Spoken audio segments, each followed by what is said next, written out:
Good morning guys. Wala muna tayong lalamove serye.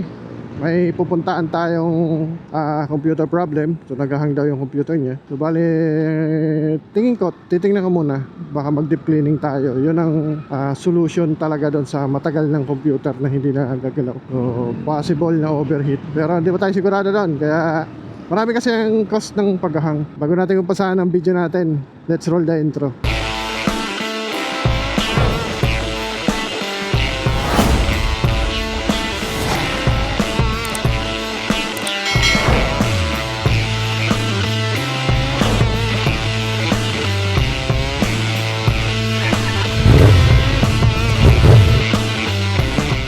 Ang problema kasi ng computer pag naghahang, marami kasing klase yan eh. Pero tatlo lang na experience ko. Una, component failure. Pangalawa, pinakauna pala, overheating.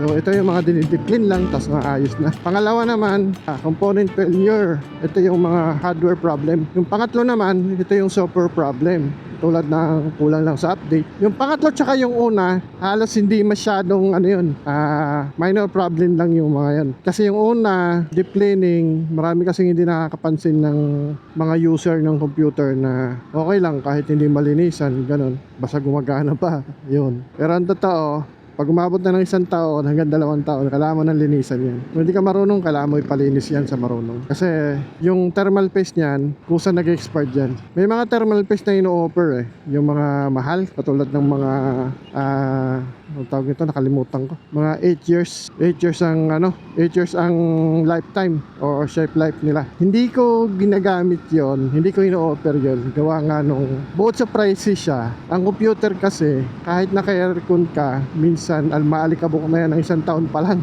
1 taon pa lang talagang gagapang sa alikabok yan. Pero yung thermal paste, nakakapanghinayang tanggalin. Kumbaga 8 years ba? Tama? Alam ko may ganun may 8 years na thermal paste bago siya ma-expired. For me, hindi ko ino-offer yun. 1 hanggang 2 taon, kaya naman yung mga local na thermal paste. Sapat na yun para isabay yung cleaning sa pagre-repaste o change paste. Change thermal paste. Para isang gastusan na lang. Hindi yung magpapalinis ka, alikabok lang kasi yung thermal paste mo original, hindi.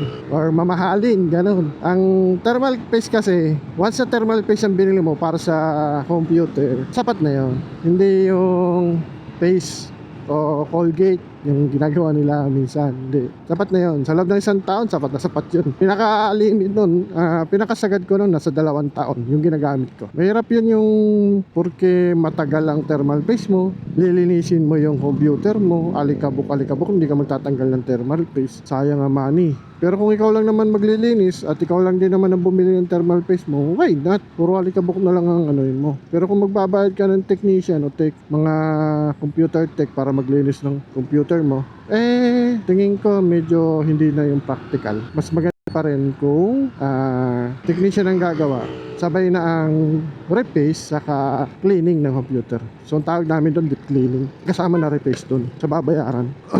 Doon naman sa pangatlo, ito nasabi kong minor issue, ito yung mga update na hindi nila nakikita. Halimbawa, may offer si Windows na update version o bagong version, hindi yun ina-update ni customer kahit nagre-reflect na sa monitor nila ng yellow dot screen, yellow dot, parang notification logo. Kahit anong kulay yan, basta may dot dun sa apps, notification na yun.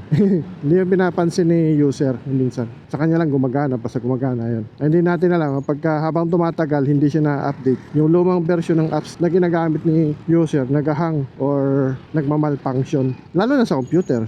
Lahat kasi ng mga hardware device sa computer, lahat yan may software. May driver ang GPU, may driver ang RAM, may driver ang monitor mo, display, ganun. Lahat yan may driver. Dati iniisa-isa namin ni-install yan nung Windows XP pa, kapanahonan ko pa yung nag-aaral pa ako.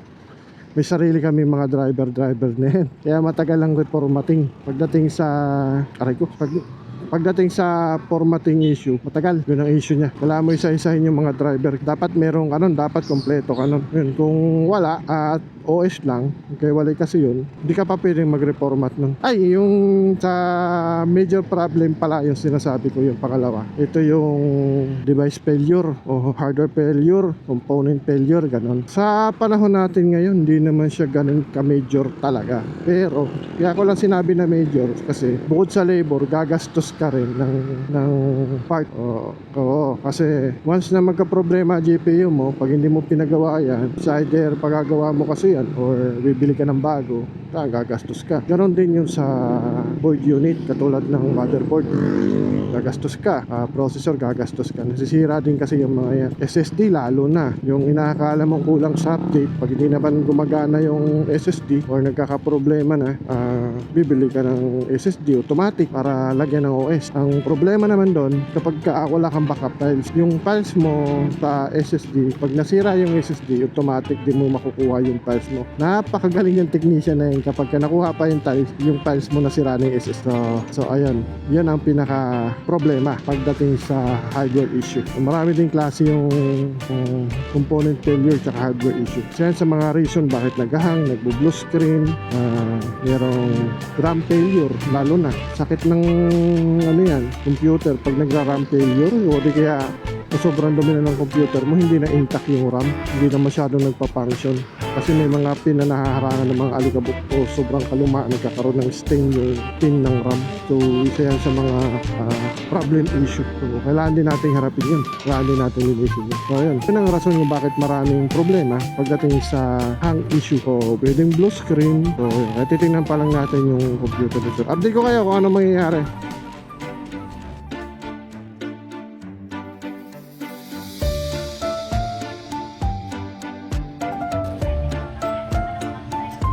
Overheat issue to?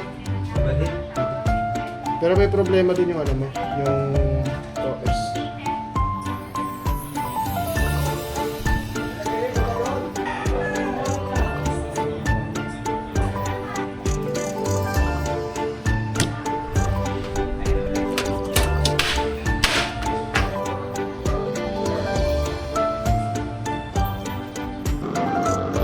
So guys, good afternoon. Tapos na tayo mag-cleaning. Uuwi na tayo ngayon kasi tapos na naman tayo mag-cleaning. So dinipin ko siya. Ang mga nakita kong problema sa kanya is dalawa. Ayun, madumi na yung computer niya, deep cleaning na yung thermal paste, kailangan ng palitan. Tapos unactivated yung Windows niya, no. So babalikan natin kasi nakalimutan ko dalhin yung USB ko. Pero ginagarantiya ko naman na balikan ko siya mamayang gabi na lang siguro. Madali lang naman yan. I-activate ko yung Windows niya. Tapos titingnan natin kung hindi na siya magmamalfunction ulit. Pero yun yung mga nakita kong rason kung bakit naghahang yung PC niya. Unactivated, so sabi ko nga yung hang issue, dalawa kasi, tatlo kasi yan. So pasok yung yung una at saka pangatlo na sinabi ko kanina.